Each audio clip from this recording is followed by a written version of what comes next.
സിനിമയ്ക്ക് ഒരു നാടിനെ രണ്ടായി തിരിക്കാൻ പറ്റുമോ? ആളുകളുടെ ഉള്ളിൽ സംശയവും വെറുപ്പും ഒക്കെ കുത്തി നിറച്ച് ഒരു സംസ്ഥാനത്തിന്റെ പേര് പോലും ലോകത്തിന്റെ മുൻപിൽ ഒരു ചോദ്യചിഹ്നമാക്കാൻ ഒരു സിനിമയ്ക്ക് കഴിയുമോ? കുറച്ചു കാലം മുൻപ് കേരളം ഒന്നടക്കം ചർച്ച ചെയ്ത സിനിമയായിരുന്നു ദ കേരള സ്റ്റോറി. ഇപ്പോഴിതാ അതിന്റെ രണ്ടാം ഭാഗത്തിന്റെ ട്രെയിലറും വന്നിരിക്കുകയാണ്.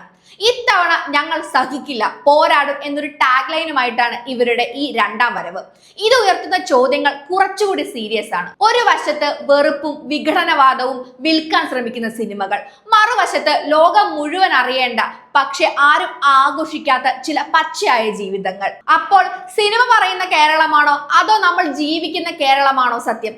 ഇതാണ് യഥാർത്ഥ Kerala story. The Kerala story 2 goes beyond എന്ന പേരിൽ വരാനിരിക്കുന്ന സിനിമയുടെ ട്രെയിലർ ആദ്യ ഭാഗത്തേക്കാൾ വലിയ വിവാദങ്ങൾക്കാണ് ഇപ്പോൾ തന്നെ തിരികൊളുത്തിയിരിക്കുന്നത്. ആദ്യ ഭാഗത്തിലെ കഥ കേരളവുമായി ബന്ധപ്പെട്ടതും അതിൽ ഒതുങ്ങി നിൽക്കുന്നതുമായിരുന്നുവെങ്കിൽ രണ്ടാം ഭാഗം രാജസ്ഥാൻ, മധ്യപ്രദേശ് പോലുള്ള സംസ്ഥാനങ്ങളിലേക്കാണ് കൊണ്ടുപോകുന്നതായി ട്രെയിലറിൽ നിന്ന് മനസ്സിലാവുന്നത്.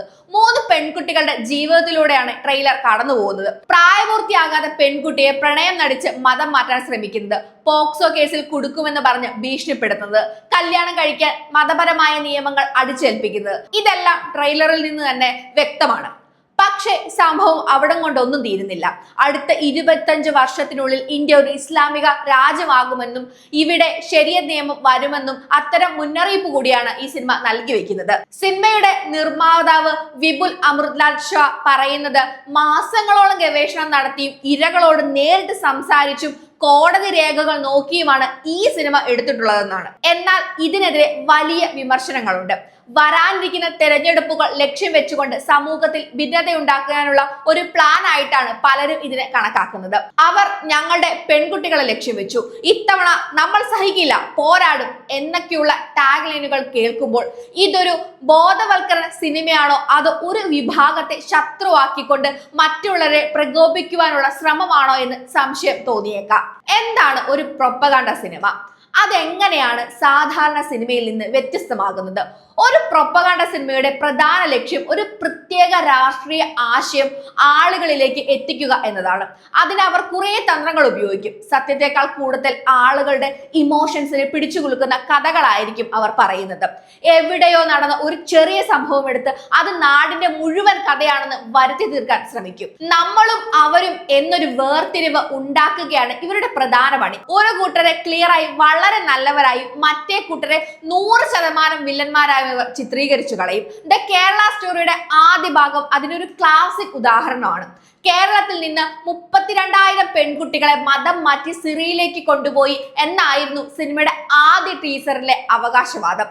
ആ കണക്ക് വലിയ വിവാദമായപ്പോൾ സിനിമയുടെ അണിയറ പ്രവർത്തകർക്ക് തന്നെ അത് തിരുത്തേണ്ടി വന്നു. അവസാനം അത് വെറും 3 പേരുടെ കഥയാണെന്നും ഇവർക്ക് സമ്മതിക്കേണ്ടി വന്നു. ചിലർ ഈ സിനിമയെ ഒരു ബോധവൽക്കരണമായി കണ്ടപ്പോൾ ഭൂരിഭാഗം പേരും അതിനെ കേരളത്തിനെ അടിച്ച് ആക്ഷേപിക്കുന്ന ഒന്നായാണ് കണ്ടത്, പ്രത്യേകിച്ചും മലയാളികൾ.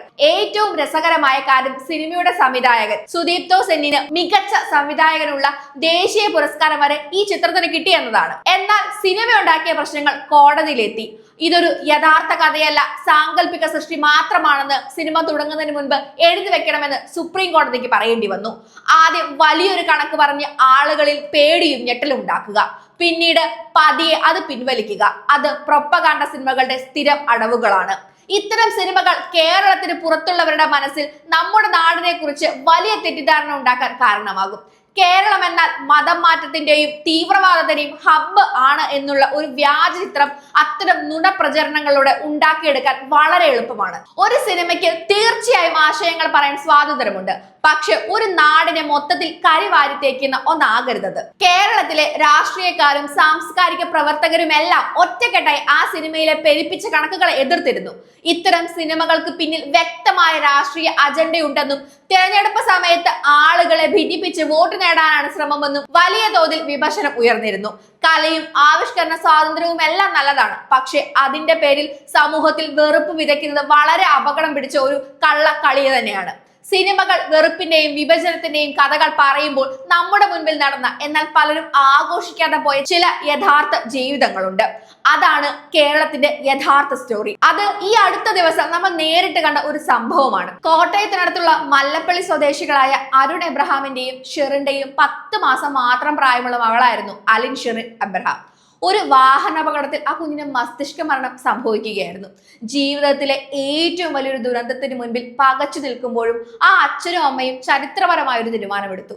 തങ്ങളുടെ കുഞ്ഞിന്റെ അവയവങ്ങൾ ദാനം ചെയ്യാൻ അവർ തയ്യാറായി.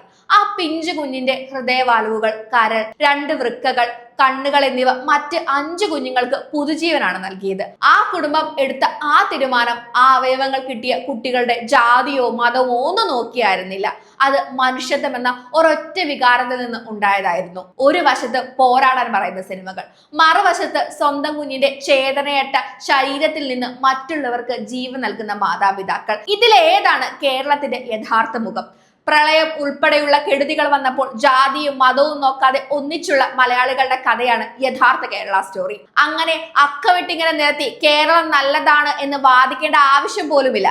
കാരണം മതേതരത്വം കൈവിടാതെ സൗഹാർദ്ദത്തിൽ എല്ലാവരും ഒന്നിച്ചു ജീവിക്കുന്ന കേരളത്തിൽ 1 or 2 കഥയായി പറയേണ്ടതില്ലല്ലോ. എമ്പുരാൻ, ജാനകി തുടങ്ങിയ സിനിമകൾ പേരുകൊണ്ടും മറ്റും സെൻസർ ചെയ്യപ്പെടുന്ന നമ്മുടെ നാട്ടിൽ ഇത്തരം സിനിമകൾ എങ്ങനെയാണ് സെൻസർഷിപ്പിനെ അതിജീവിക്കുന്നത്? ഇത്തരത്തിലൊരു പ്രൊപ്പഗാണ്ട ട്രെയിലർ പുറത്തു വരുമ്പോൾ അതെങ്ങനെയാണ് മലയാളികളെ ബാധിക്കുന്നതെന്ന് ചോദിക്കുമ്പോൾ പലപ്പോഴും ഒരു ട്രോൾ മെറ്റീരിയൽ, ഒരു പുതിയ ട്രോൾ മെറ്റീരിയലുപരി അത് വേറെ ഒന്നും ആകാറില്ല. പക്ഷെ ഒരാളെയെങ്കിലും മാനിപ്പുലേറ്റ് ചെയ്യാൻ സാധിക്കുന്നുണ്ടെങ്കിൽ അതാണ് ഇത്തരം പ്രൊപ്പഗാണ്ട സിനിമകളുടെ വിജയം. നമ്മൾ തുടങ്ങിയ ചോദ്യത്തിലേക്ക് തന്നെ തിരികെ വരാം. ഒരു സിനിമയ്ക്ക് കേരളത്തെ വിഭജിക്കാൻ കഴിയുമോ? ഒരുപക്ഷെ കഴിഞ്ഞേക്കാം. പക്ഷെ അതൊരു താൽക്കാലിക പ്രതിഭാസം മാത്രമായിരിക്കും. നുണപ്രചരണങ്ങൾക്കും പ്രൊപ്പഗാണ്ടകൾക്കും കുറച്ചു കാലത്തേക്ക് ജനങ്ങളുടെ മനസ്സിൽ സംശയങ്ങൾ നിറക്കാൻ സാധിച്ചേക്കും. എന്നാൽ വർഷങ്ങളായി ഒരുമിച്ച് ജീവിച്ച ഒരു സമൂഹത്തിന്റെ കെട്ടുറപ്പിനെയും സ്നേഹത്തെയും പൂർണ്ണമായി ഇല്ലാതാക്കാൻ അതിനൊരിക്കലും കഴിയില്ല. അവസാനം ഏത് കഥയാണ് നമ്മൾ വിശ്വസിക്കാൻ തിരഞ്ഞെടുക്കുന്നത്? ഏത് കഥയാണ് അടുത്ത തലമുറയ്ക്ക് പറഞ്ഞു കൊടുക്കാൻ ആഗ്രഹിക്കുന്നത്? അതാണ് പ്രാധാന്യം അർഹിക്കുന്നത്. വെറുപ്പിന്റെ കഥയോ അതോ മനുഷ്യത്വത്തിന്റെയോ?